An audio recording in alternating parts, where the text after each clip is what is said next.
event loop will pick the thread back and will put into thread pool and then return this task as a response to the client call. Got it?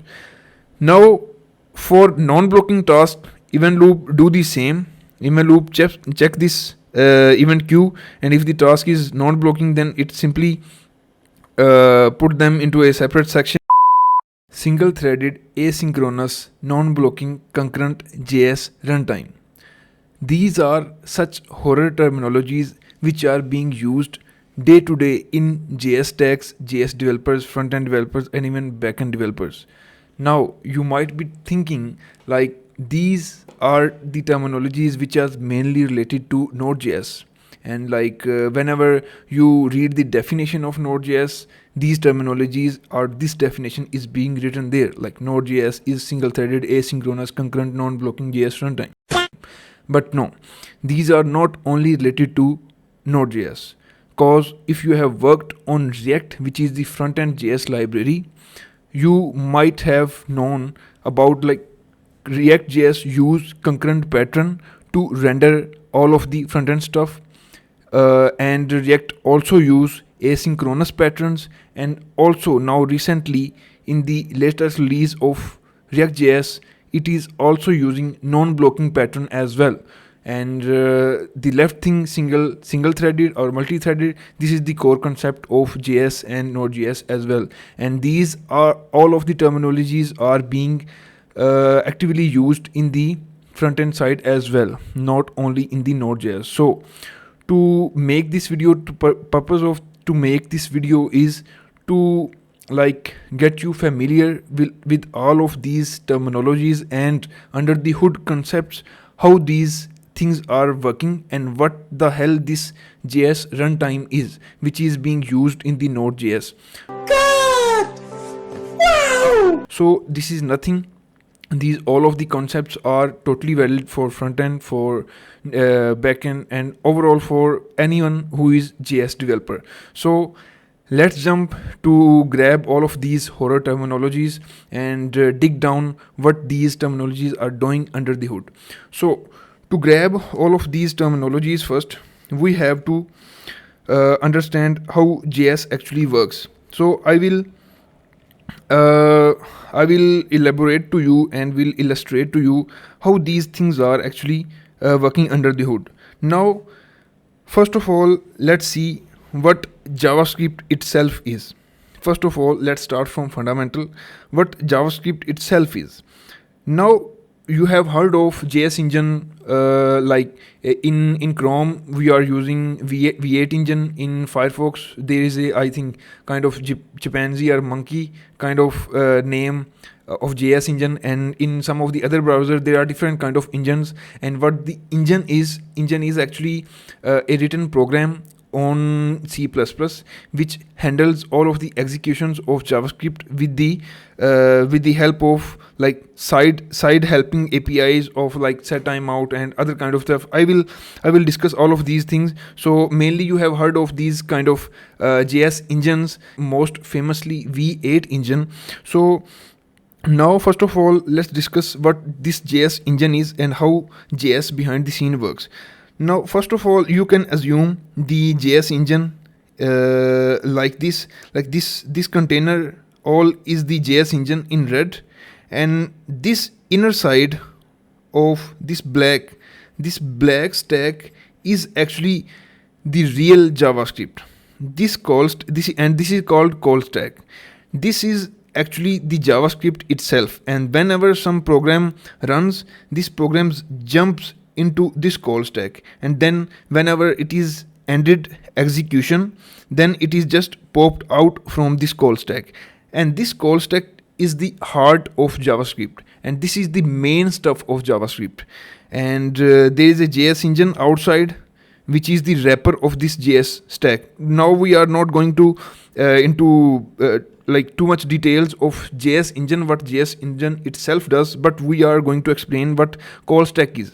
Like if I have to explain JS engine, there should be another video, cause JS engine is a huge thing in itself, cause it has like a lot of like many jargons, crankshaft, and pistons, and kind of like this JS engine is totally based on the analogy of like real engine, like real engine of a car or motorbike.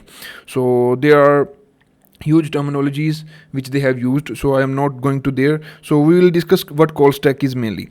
Now call stack, which is the heart of JS engine, main stack of the JS. This is also called call stack. This is also called you can say main calling or execution thread, and this is also called as main thread. Like there are different names of this, but the commonly used is call stack. Now in browser what happens, now I am not talking about like in the reference of browser, but I am talking about in the reference of what JS runtime is. Sorry, what this JS runtime is. Now let's understand first how browser handles. Now this same scenario of this JS engine and call stack happens in the browser. There is also JS engine like V8. If we talk about Chrome specifically, then there is a event loop going on. This is called event loop, by the way.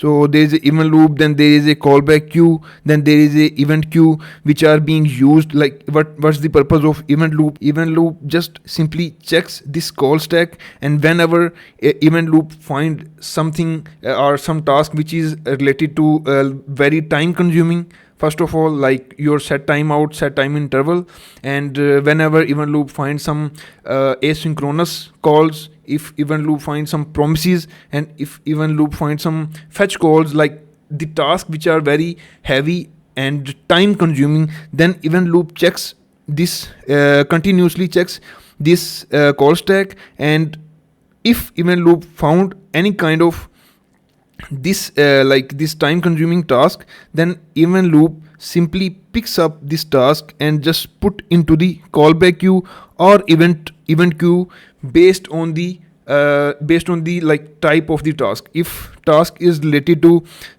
you can say set timeout or something kind of that, then what event loop does in browser, actually we have these kind of APIs which are related to set timeout and set time interval, you can say, and many of the others, like we have local storage and we have some of the other things. Now event loop give these kind of tasks to set timeout, and then set timeout just put these tasks into callback queue. And if the task is related to fetch or some kind of promises, then event loop just put these tasks into event queue. So there are different names of these queues, callback queues and event queues. I don't want to go into these details. So this is how what event loop does. Like event loop continuously check this and fetches the pick up the task, not fetch, pick up the task from the call stack and assign to some of the browser set timeout APIs or any of the other functions that browser have itself. Now this whole thing is being treated as a browser. Like in the browser itself, we have our JS engine at the left side, and at the right side we have utilities which are being provided by browser. Like we have set timeout, like set timeout related utilities, local storage related utilities, event queues, callback queues, and event loops as well. So these are all of the utilities, and there are many utilities which are being provided by browser. So now we cannot run this browser at the server side to serve different kind of client request. Now to take advantage of all of these things, what community did, community created JS runtime. And now what JS runtime is, you can simply say like JS runtime is the closest form of browser which is being used at the server side. Of course, it is not browser. There are many caveats, lesser and additional things in the JS runtime, but you can simply say like it is a kind of browser which is providing different facilities, utilities which we can perform at the server side now. Or you can just simply take the example of, like, if there is some water cooler, and there are two taps from where you can take water. Now water cooler is consists of different kind of things, like there is a compressor there, and then there is a water outlet, then water inlet, and there is some voltage which is on which it is being operated on, and there are plenty of the other things which we don't concerned. And this all thing just made up, or you can say this all thing as a JS runtime. And under the hood, what is going on, we don't concern, and we just take our cool water from the taps. And this is all, like, you can say JS runtime is. It consists of many of the utilities, set timeout, event loops, and callbacks things, and provides utilities to us. And but at the end we just write our code and take the output, and that is it. So this is in simple terms what JS runtime is. It is the closest form and of like browser. Okay, so first of all, what our JS call stack does is, our JS call stack is synchronous. And what this synchronous terminology mean is, our JS call stack can run one task at a time. Of course, it can accept multiple tasks, but it can only execute and run one task at a time. Let's suppose you have multiple tasks here piled up, and what this JS engine will do, it will first execute this task and pop out this task, then it will execute this and pop out, and then execute this and pop out. It will not execute these all of the tasks at once. So this is called synchronous behavior. JS stack only performs or execute one task at a time. What this single threaded mean, we only have our single stack here, like we have only one stack here which is being used for task to execute. Let's suppose if we would have, like, there is another stack, then we can call our JS engine as a multi-threaded. But no, our JS engine is also single threaded. Why? Because we only have our main stack, our main execution thread, which is only one. So that's why you can say, like, this bucket here is single, and that's why you can say this, you can treat this bucket as a thread. So that's why our JS at core is single threaded. So our JavaScript is synchronous and single threaded. Now if we move ahead and look at some other concept, like nodejs is not single threaded, as we already studied in its definition. Like it is single threaded, but we perform tasks from it as a multi-threaded as well. So our JS engine is single threaded, but our JS stack is synchronous, but our nodejs runtime is asynchronous. And what this asynchronous means, like nodejs can perform multiple tasks at a single time. So let's have a look how nodejs can perform multiple tasks at a single time, and this is due to the power of threading.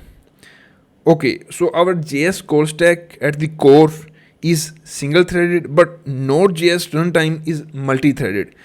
And how it is multi-threaded? Node.js is written on C++, and there is a library called uvlib which provides the power of threading to Node.js. And what the thread in simple terms is, thread is a chunk of code which executes some task, one task at a time. You can assign some summation task. Let's suppose you want to sum something, you can assign this task to this thread, and for multiplication you can assign this task to this thread, and these two threads will be parallelly executing these two tasks, and at the end will give you the output.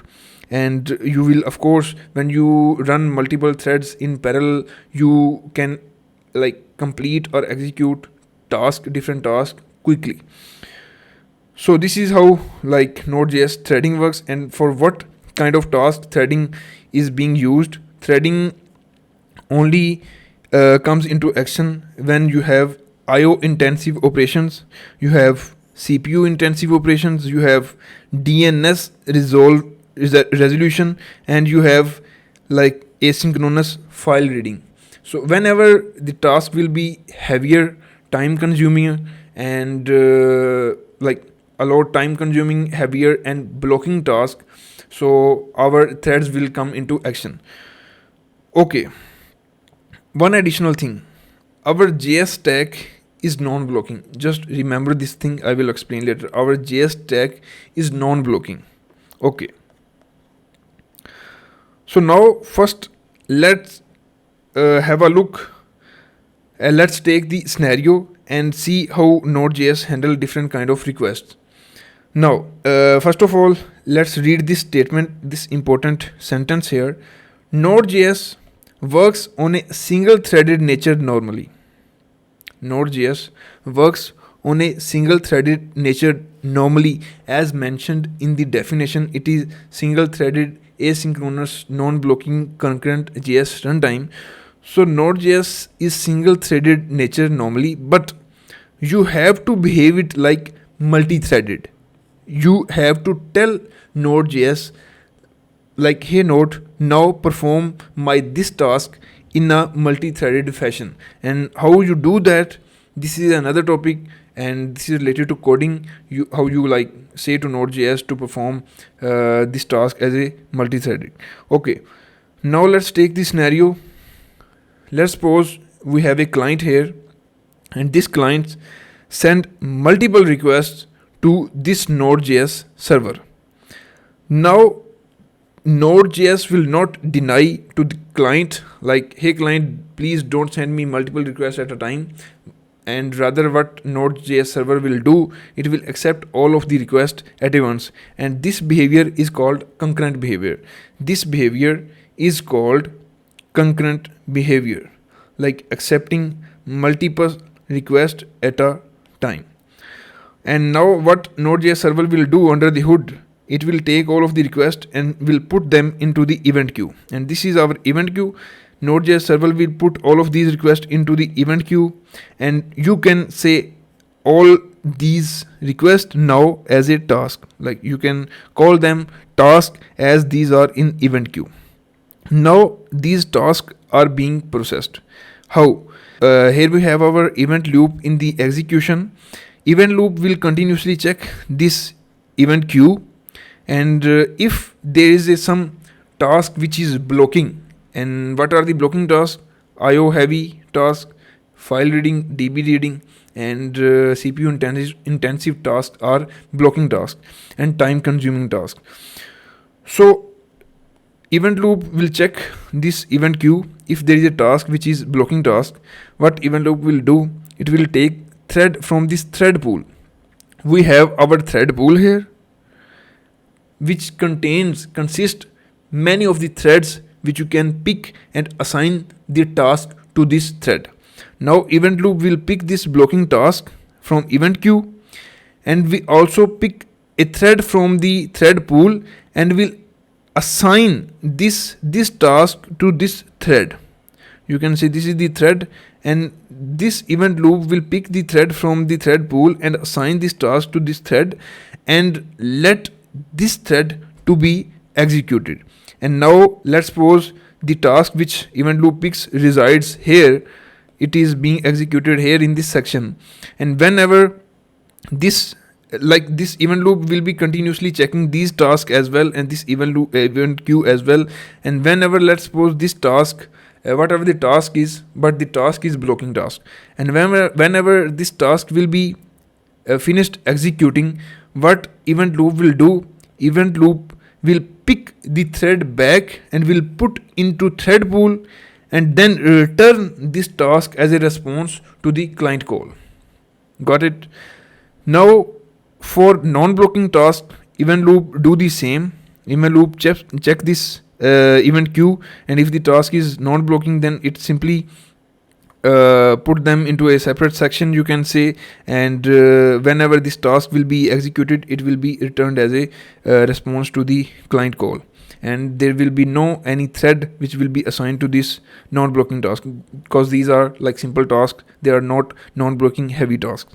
So this is how like node server under the hood works. It picks up, so this is the like important thing, thread pool. It picks the thread from the thread pool, event loop picks the thread from the thread pool, assign the blocking task, and that's it. So you have heard the terminology non-blocking, and what this means.